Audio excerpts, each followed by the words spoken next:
नाज़रीन आदाब, आप देख रहे हैं INN चैनल। मैं हूं शेख अहमद अली। आज की खास बात में हम देखेंगे कई अहम कौमी और बैनुल अक़वामी खबरें। सदर जमहूरिया रामनाथ कोविंद ने रामानुजाचार्य आश्रम में 120 किलो वजनी सुनहरी मूर्ति की नकाब कुशाई करने के बाद खिताब करते हुए कहा कि Shri Ramanujacharya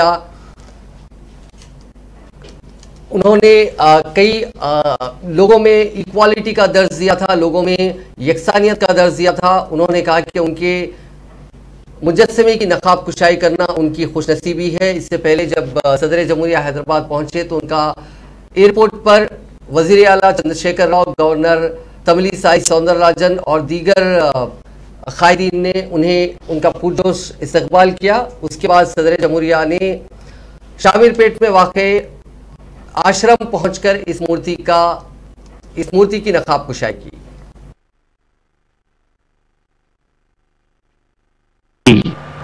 The Tamil Nadu the Telangana governor Sri Tamilisai ji also with them. Now the president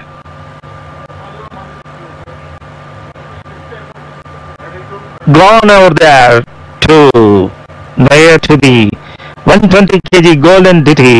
Now he is unveiling this 120 kg Bhagavad Ramanuja's golden statue.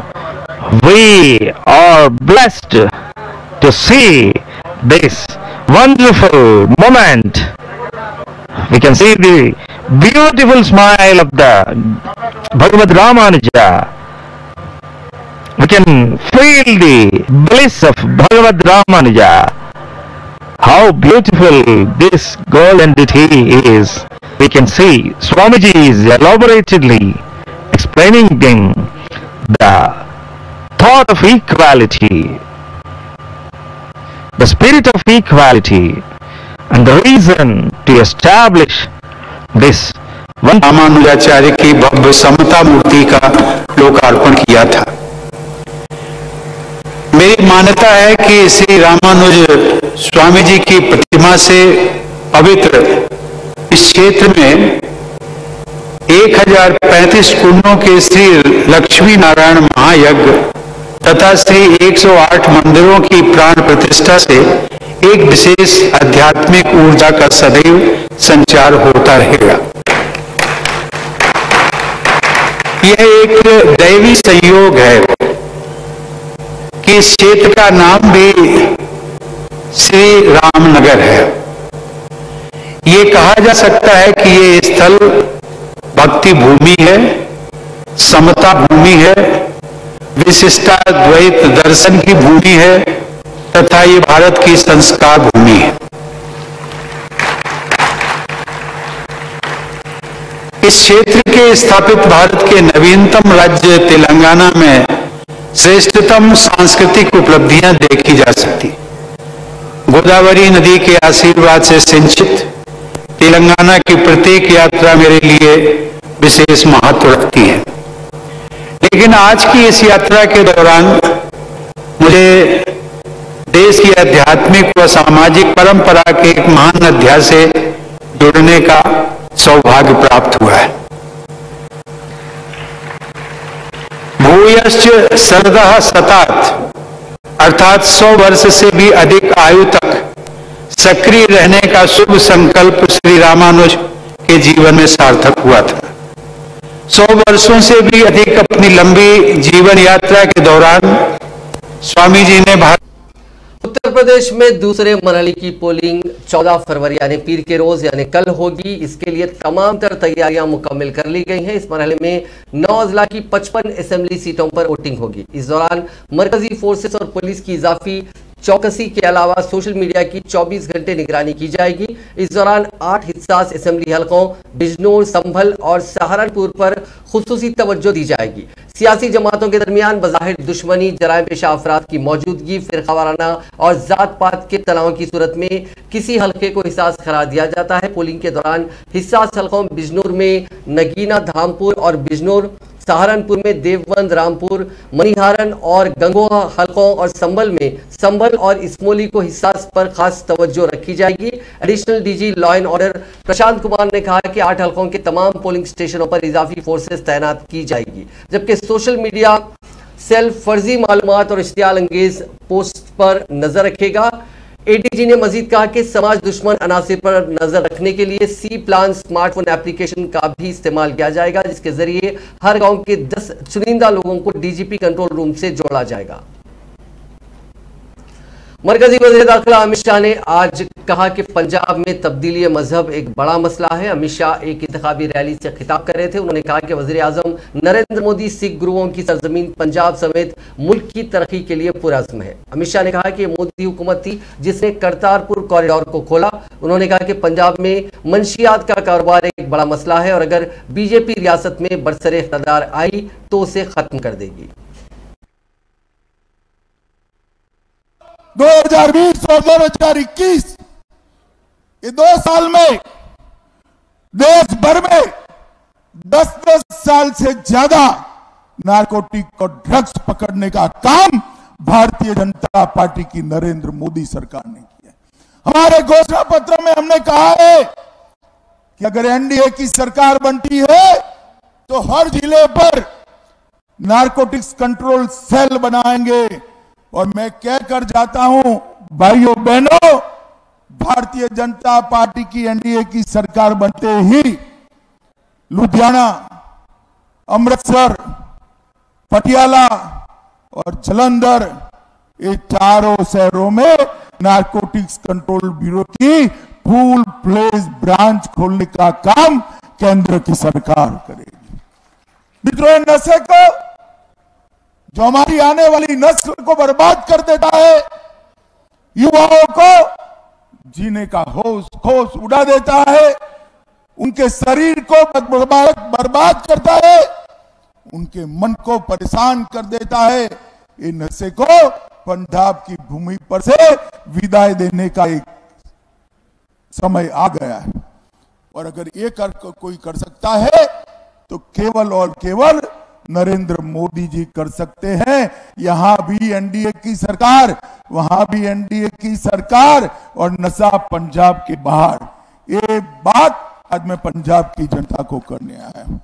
तीसरा, पंजाब के किसानों के लिए मैं एक महत्वपूर्ण बात करने आया हूं। मित्रों, पंजाब के अंदर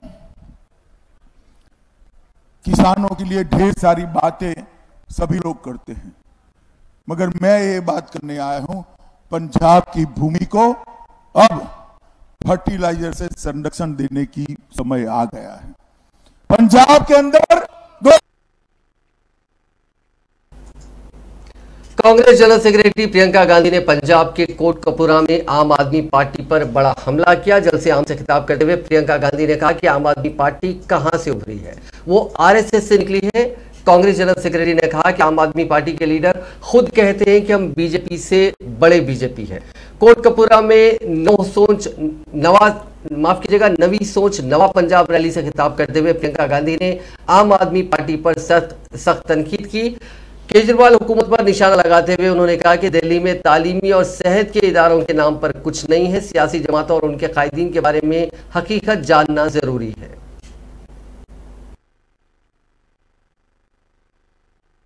कि पंजाब की सरकार पंजाब से चलनी चाहिए। अगर आप आम आदमी की सरकार को देखें, वो सरकार जो आज भी जितने भी आप विज्ञापन दिखते हैं उसमें किसका चेहरा दिखता है? केजरीवाल जी का चेहरा दिखता है, एक ही नेता का चेहरा दिखता है। क्यों? क्योंकि अगर सरकार बनेगी यहां तो वहां से चलेगी। कोई फर्क नहीं होगा किसी भाजपा की सरकार में और इनमें, ये भी दिल्ली से ही चलाई जाएगी, आपके लिए नहीं चलेगी। आपको बताया जाता है कि बहुत उपलब्धियां हैं इस सरकार की, लेकिन कोविड के समय देखिए क्या हुआ। ऑक्सीजन की कमी थी, अस्पताल भर गए थे, कुछ नहीं, नए अस्पताल, नई स्वास्थ्य सुविधाएं नहीं बनाई, जांचों में घोटाले थे, मृत्यु के आंकड़ों में घोटाले थे। हर तरह से, हर तरफ से जब आप देखें तो वहां की सरकार विफल हुई है। क्या आप ऐसी सरकार अपने पंजाब में भी चाहते हैं? या आप एक ऐसी सरकार चाहते हैं जो अपनी गलतियों को समझते हुए लेकिन एक नई राजनीति को उभारे? आपने देखा है कि मात्र 100-150 दिनों में कितना काम किया गया है। 6,400 करोड़ किसान के कर्जे माफ हुए, 1,500 करोड़ के बिल माफ हुए, बिजली के बिल माफ हुए, किसानों को मुफ्त बिजली दी जा रही है, बिजली का रेट 3 रुपए यूनिट किया गया, औद्योगिक बिजली का रेट 5 रुपए यूनिट किया जा रहा है, पानी के दाम ग्रामीण इलाकों में घटाकर 50 रुपए प्रति माह के बन गए हैं। शहरों में जो वाटर सप्लाई है, सूवेज है, उसमें 700 करोड़ के बिजली बिल माफ किए, गौशालाओं में बिजली बिल माफ किए, पेट्रोल डीजल के दाम घटाए गए, 3.5 लाख जो कंस्ट्रक्शन के श्रमिक हैं उन्हें 3,100 रुपए प्रति माह, दलित और पिछड़े वर्ग के 60 करोड़ के कर्जे माफ हुए, दलित वर्ग के परिवारों को 200 यूनिट बिजली माफ की गई, रसोईया बहनों का मानदेय 3,000 रुपए प्रति माह बढ़ाया गया और 12 महीनों तक वेतन देना शुरू किया है। 33% सरकारी नौकरियों में महिलाओं के लिए ये सरकार।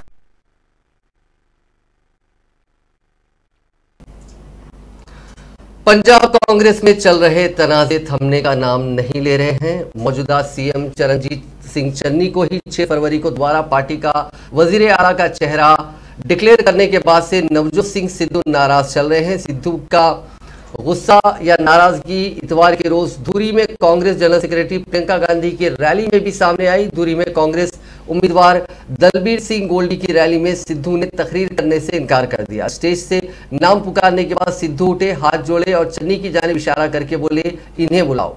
चन्नी को सीएम चेहरा डिक्लेयर करने के बाद से ही नवजोत सिंह सिद्धू साइलेंट है। हालांकि इस फैसले पर सिद्धू ने बयान दिया था कि पार्टी हाईकमान का फैसला उन्हें मंजूर है, लेकिन उनके बर्ताव से लग रहा है कि वो ये बात ऊपर से ही बोल रहे हैं और उनके अंदर अभी भी इसे लेकर काफी गुस्सा है।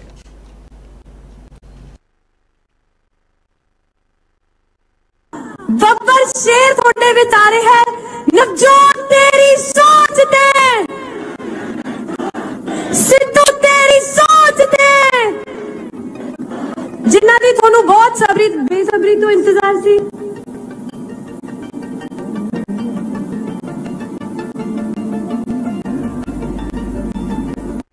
बब्बर शेर थोड़े विचारे है, नवजोत तेरी सोच ते। बहुजन समाज पार्टी सरबराह मायावती ने किसानों के बाद अब बेरोजगारी की वजह से नौजवानों को भी खुदकशी के लिए मजबूर होने के मामले सामने आने पर तशवीश का इजहार करते हुए कहा कि इस तरह के वाकयात सामने आने के बावजूद बीजेपी की तरक्की और शाइनिंग इंडिया के दावे कितने सही हैं, इस पर गौर किया जाना चाहिए। मायावती ने बेरोजगारी की वजह से नौजवानों की खुदकशी के मामले में इजाफे को उजागर करने वाली एक मीडिया रिपोर्ट के हवाले से इतवार को इस मामले में तशवीश का इजहार करते हुए पार्लियामेंट में इस मसले पर बहस कराने से बच रही हुकूमत की तनकीद भी की। उन्होंने ट्वीट करके लिखा कि कर्ज में डूबी घुटन की जिंदगी को मजबूर किसानों की खुदकशी की खबरें परेशान कुन है, लेकिन अब बेरोजगार नौजवानों के जरिए भी खुदकशी करने की मजबूरी ने कौमी तशवीश, बेचैनी व इश्तियाल को मजीद बढ़ा दिया है।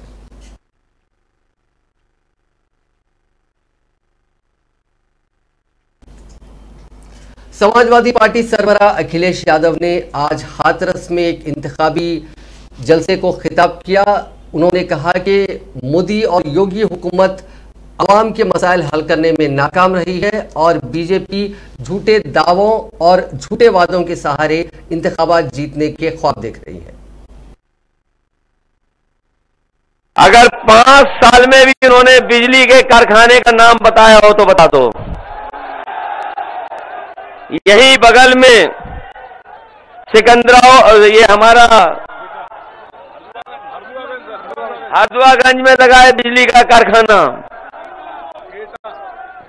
ये हमारा हरदुआगंज में बिजली का कारखाना लगा है, हरदुआगंज में। मैं देखा पिछली बार कि जब मुख्यमंत्री गए, मैंने सोचा कि शायद बिजली के कारखाने का नाम लेंगे, लेकिन पूरा भाषण उन्होंने दिया, लेकिन बिजली के कारखाने का नाम नहीं लिया उन्होंने। एटा गए और एटा की सड़क पर देख लेना, अगर आप एटा से लखनऊ और कानपुर की तरफ जा रहे हो तो बाईं तरफ देख लेना कितना बड़ा कारखाना लग रहा है। वो 2000 मेगावाट का कारखाना है, वो सस्ती बिजली है। अगर ये चाहते तो लगवा देते। ये डबल इंजन की सरकार पता नहीं कहां रफ्तार बढ़ाई थी, इन्होंने बिजली का कारखाना नहीं लगने दिया और अभी तक नाम नहीं ले पाए हैं। बताओ उनके मुंह से कभी सुना हो 3x660 super critical thermal plant? अगर उनके मुंह से सुना हो तो बता दो। और पत्रकार साथी हम आपसे दावा करते हैं कि वो 3x660 super critical thermal plant कभी नहीं कह सकते। और उनका सबसे बढ़िया काम था सांड पकड़ने का, वो भी नहीं पकड़ पा रहे।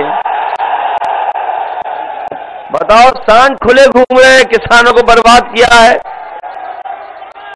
इसीलिए हमने तय किया कि बड़ी संख्या में उत्तर प्रदेश में सांडों से लोगों की जान गई है, बड़ी जाने गई हैं। आप पता कर लो, हर दिन अखबार में पढ़ने का मिलता था। अगर 5 साल में भी उन्होंने बिजली के कारखाने का नाम बताया हो तो बता दो। यही बगल में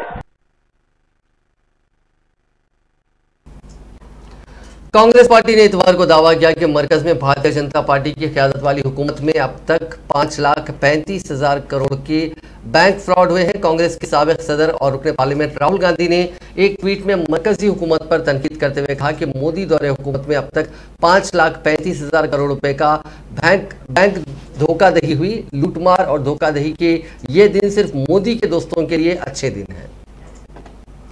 कांग्रेस जनरल सेक्रेटरी प्रियंका गांधी वाड्रा ने बढ़ती हुई बेरोजगारी के मसले पर इतवार को मोदी हुकूमत को हदफ तनकीद बनाते हुए कहा कि मौजूदा हुकूमत के दौर में उसकी वजह से खुदकुशी के वाकयात में 60% का इजाफा हुआ।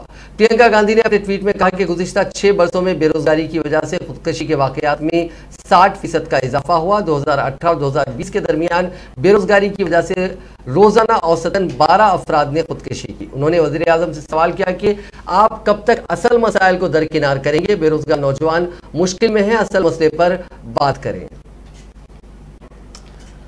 कांग्रेस जनरल सेक्रेटरी प्रियंका गांधी ने इतवार के रोज वजीर आला योगी आदित्यनाथ पर पलटवार किया। पंजाब के कोटकपुरा में प्रियंका ने कहा कि मैं अपने भाई के लिए जान दे सकती हूं, मेरा भाई भी मेरे लिए जान दे सकता है, तो फिर हम में तनाज़ा कहाँ है? उन्होंने भाई राहुल के साथ किसी भी तरह के तनाज़े को एक सिरे से खारिज कर दिया। उन्होंने कहा कि योगी जी के मन में तनाज़ा है, झगड़ा है, लगता है कि वो शायद उस तनाज़े की बात करें जो उनके और मोदी और अमित शाह के बीच है।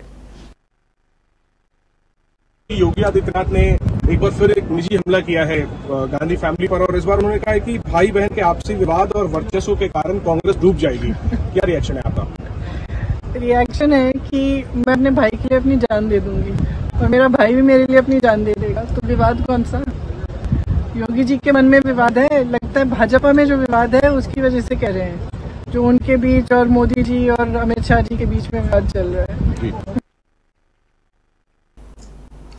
वज़ीर आज़म नरेंद्र मोदी ने आइंदा 27 फरवरी को अपने मन की बात प्रोग्राम के लिए शहरियों से अपने ख्यालात शेयर करने के लिए कहा है। मोदी ने ट्वीट किया कि इस महीने का मन की बात प्रोग्राम 27 फरवरी को होगा। हमेशा की तरह मैं इसके लिए आपकी तजावीज़ हासिल करने का मुतजस्सिस हूँ। अपनी ऐप पर माई नमो तजवीज़ या फिर जो नंबर है 7800111800 डायल करें और अपना पैगाम रिकॉर्ड करें। कॉमर्स एंड इंडस्ट्री के मरकजी वजीर पीयूष गोयल ने इतवार के रोज कहा कि डिजिटल कारोबार और बाजार लिबरलाइजेशन के इस दौर में हिंदुस्तान में खुर्दा फरोशों की हिफाजत और मदद करने की जरूरत है। उन्होंने कहा कि इसी वजह से हुकूमत डिजिटल बिजनेस के लिए ओपन नेटवर्क के क़याम जैसे इक़दाम कर रही है। गोयल उत्तर प्रदेश के कानपुर में वाक़े इंडियन इंस्टीट्यूट ऑफ टेक्नोलॉजी के ज़ेर एहतमाम नीति कॉन्फ्रेंस 2022 के तुलबा से खिताब करने के बाद तुलबा से बातचीत कर रहे थे। My young friends, some of you may have watched the recent TV show Rocket Boys. It depicts the story of 3 young boys, Dr. Homi Bhabha, Dr. Vikram Sarabhai and Dr. APJ Abdul Kalam, who dared to change the destiny and make India a modern nation, to bring us in the hallowed precincts of the few countries who have nuclear science, who have space technology.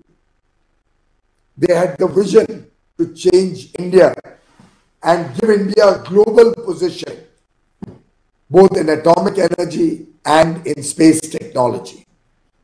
Today, India needs young students and all of you who can think and pursue, have a grand vision for the future and lead the nation and 135 crore Indians to prosperity. I am sure even in today's audience, we have many rocket boys in the making. My young friends, APG group के 2 दर्जन से ज्यादा बैंकों के साथ धोखाधड़ी के मामले में कांग्रेस ने मरकज में बरसर इख्तियार बीजेपी हुकूमत को निशाना बनाया है। कांग्रेस लीडर रणदीप सिंह सुरजेवाला ने मरकजी हुकूमत पर इल्जाम लगाते हुए कहा कि मोदी हुकूमत के 7 सालों में बैंकों के एनपीए में इजाफा हुआ है। उन्होंने कहा कि मरकजी हुकूमत की पॉलिसी है, बैंक का पैसा लूटो और भागो। एक बड़ी कमाल की बात है इसमें, जो ये चिट्ठी लिखी एसबीआई ने 3.5-4 साल इंतजार करने के बाद, इसमें ये लिखा कि कोई बैंकिंग अधिकारी, हमने जांच कर ली, सबके सब निर्दोष हैं। मतलब 22,482 करोड़ लुट गया, परंतु चोर कोई नहीं। और ये इसकी क्लॉज 12 पेज 26 पे आपको मिलेगा। मैं पढ़कर आपका समय नष्ट नहीं करता, फिर भी अगर एक लाइन में पढ़ूं तो ये बड़ी रुचिकर है। वो ये कह रहे हैं, action taken by the bank against public servants, staff accountability report has been closed as we find no staff accountability. यानी चोर कोई नहीं है, पैसा जरूर लुट गया। दूसरी रुचिकर बात यह है कि ये एपीजी शिपयार्ड सूरत और दहेज है कौन? ये भी देश के प्रधानमंत्री जी के लगता है मुझे के चहेते हैं। क्यों लगता है? उसके 2 तथ्य हैं और 2 उसके बाद और बताऊंगा। पहला, इस एपीजी शिपयार्ड को मुख्यमंत्री नरेंद्र मोदी जी ने 2007 में 1,21,000 स्क्वायर मीटर जगह इंडस्ट्रियल एस्टेट में सूरत में एलोकेट की out of turn. This APG shipyard was allocated 1,21,000 square meters of land in the year 2007 by Chief Minister Shri Narendra Modi. The CAG on which BJP swears. Jammu Kashmir की साबिक वज़ीर आला महबूबा मुफ्ती ने हिजाब तनाज़े पर बीजेपी को निशाना बनाते हुए कहा, मुझे डर है कि बीजेपी हिजाब तक ही महदूद नहीं रहेगी, वो मुसलमानों की दूसरी अलामतों पर भी तनाज़ा खड़ा करेगी और उन सब को मिटा देगी। हिंदुस्तानी मुसलमानों के लिए हिंदुस्तानी होना ही काफ़ी नहीं है, उन्हें बीजेपी भी होना होगा। उन्होंने कहा कि कश्मीर एक सियासी मसला है, लेकिन वो इसे एक तबके से वाबस्ता करना चाहते हैं। राष्ट्रीय जनता दल यानी आरजेडी के सदर लालू प्रसाद यादव मशहूर चारा घपले के एक मामले में अपनी जिंदगी के एक बड़े फैसले का सामना करने के लिए आज रांची रवाना हो गए हैं। लालू प्रसाद यादव इतवार को वहां के जयप्रकाश नारायण बैनुल-अक़वामी हवाई अड्डे से झारखंड के दारुल हुकूमत रांची के लिए रवाना हो गए। यादव के साथ उनकी बड़ी बेटी और राज्यसभा रुकन मीसा भारती, पार्टी के कौमी जनरल सेक्रेटरी और साबिक वजीर शाम रजक और कौमी जनरल सेक्रेटरी भोला यादव भी साथ गए हैं। आरजेडी सदर तकरीबन 10 माह बाद आज रांची के लिए रवाना हुए हैं। मंगल को चारा घपले से जुड़े दोरंडा खजाने से गैर कानूनी तौर पर पैसे निकालने के मामले में होने वाले फैसले के दौरान वो अदालत के सामने हाजिर रहेंगे। आरजेडी सदर गुज़िश्ता साल 30 अप्रैल को जेल से बाहर आए थे, जिसके बाद से ही वो नई दिल्ली में अपना इलाज करा रहे थे।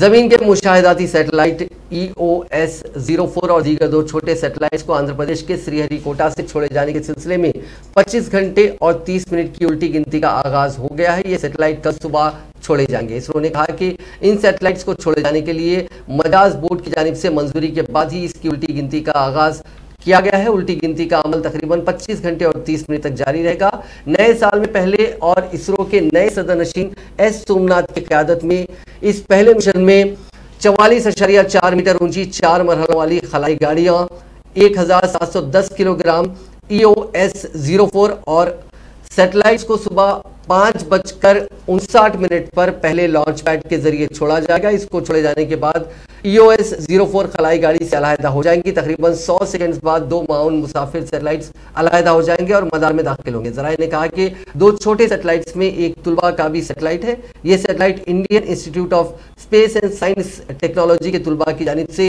Laboratory of atmosphere and space physics university of boulder के इश्तराक से तैयार किया गया है। अब बात कोरोना वायरस की। पिछले 24 घंटों में दुनिया भर में कोरोना के केसेस में काफी कमी देखी गई। दुनिया भर में पिछले 24 घंटों की बात करें तो 17,68,533 नए मामला दर्ज हुए, जबकि 7,772 अफराद की मौत हुई। इस इजाफे के बाद दुनिया भर में कोरोना के मुतासरीन का मजमूई आंकड़ा 41,14,24,980 हो गया, जबकि अमवात की तादाद बढ़कर 58,31,170 हो गई। दुनिया में फिलहाल 7,40,60,643 अफराद का कोविड का इलाज जारी है। हिंदुस्तान में पिछले 24 घंटों में कोरोना इन्फेक्शन के 43,624 नए केसेस मिले। 1,17,000 मरीज ठीक हुए, जबकि 683 लोगों की कोरोना इन्फेक्शन की वजह से जान गई। तीसरी लहर का पीक आने के बाद पहली बार 50,000 से कम मामले दर्ज हुए हैं। इससे पहले 3 जनवरी को 37,379 नए मामले सामने आए थे। 20 जनवरी को पीक पर 3,47,000 केसेस मिले थे। इसके बाद से मामलों में लगातार गिरावट दर्ज हो रही है। मुल्क में एक्टिव केसेस भी लगातार कम हो रहे हैं। तीसरी लहर के पीक पर मुल्क में 22,49,000 एक्टिव केसेस है, जो अब कम होकर सिर्फ 5,28,000 रह गए हैं। इन 3 हफ्तों में एक्टिव केसेस में 4 गुना से भी ज्यादा गिरावट दर्ज की गई। अब तक 4,15,00,000 लोग कोरोना को मात दे चुके हैं। IPL 2022 के मेगा ऑक्शन का दूसरा दिन बेंगलुरु में काफी कामयाब रहा। बोली लगा रही 10 फ्रेंचाइजियों ने 173 खिलाड़ियों को खरीदा। दूसरे दिन इंग्लैंड के ऑलराउंडर लियाम लिविंगस्टन 10 से ज्यादा करोड़ में बिकने वाले पहले खिलाड़ी बने। उनको खरीदने के लिए पंजाब और हैदराबाद के बीच जबरदस्त टक्कर देखने को मिली। डेविड मिलर को 3 करोड़ में गुजरात टाइटंस ने खरीदा। मिलर के ऊपर राजस्थान और गुजरात ने बोली लगाई थी। पहले राउंड में अफ्रीकी बल्लेबाज अनसोल्ड रहा था। सैम बिलिंग्स को बेस प्राइस 2 करोड़ पर कोलकाता नाइट राइडर्स ने खरीदा। वृद्धामन साहा को 1,90,00,000 में गुजरात ने खरीदा। इनका बेस प्राइस 1 करोड़ रुपए था। ऑस्ट्रेलिया के मैथ्यू वेड को गुजरात ने 2,40,00,000 रुपए में खरीदा। वेड का यह पहला IPL सीजन होगा। 2 करोड़ के बेस प्राइस वाले क्रिस जॉर्डन को 3,60,00,000 में CSK ने खरीदा। एलेक्स हिल्स को कोलकाता ने उनके बेस प्राइस 1.5 करोड़ पर खरीदा, जबकि एवियन लुइस को लखनऊ ने उनके बेस प्राइस 2 करोड़ पर खरीदा। दुनिया के तमाम दबावों से बेफिक्र रूस अब भी यूक्रेन पर हमले की तैयारियों में जुटा हुआ है। उसने 3 तरफ से यूक्रेन को घेर लिया है। हालिया सैटेलाइट इमेजेस से पता चलता है कि बेलारूस, क्रीमिया और वेस्टर्न सरहद पर रूसी अफवाज तमाम असलहे के साथ हमले की तैयारियां कर रही हैं। एक अंदाजे के मुताबिक यूक्रेन से लगती वेस्टर्न सरहद पर ही करीब 1 लाख रूसी फौजी मौजूद हैं। बेलारूस में 13,000 रूसी फौजियों की मौजूदगी की बात पहले ही सामने आ चुकी है। क्रीमिया में भी रूसी अफवाज या रूसी दस्ते मोर्चा संभाल चुके हैं।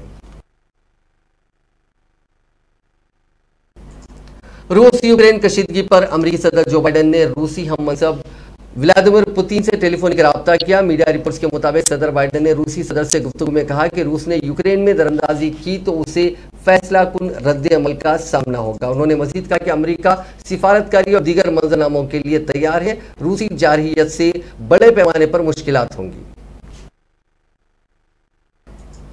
नाज़रीन, आज की खास बात में बस इतना ही। आपसे कल मुलाकात होगी नई खबरों के साथ, नए एनालिसिस के साथ। फिलहाल दीजिए इजाजत। खुदा हाफिज़।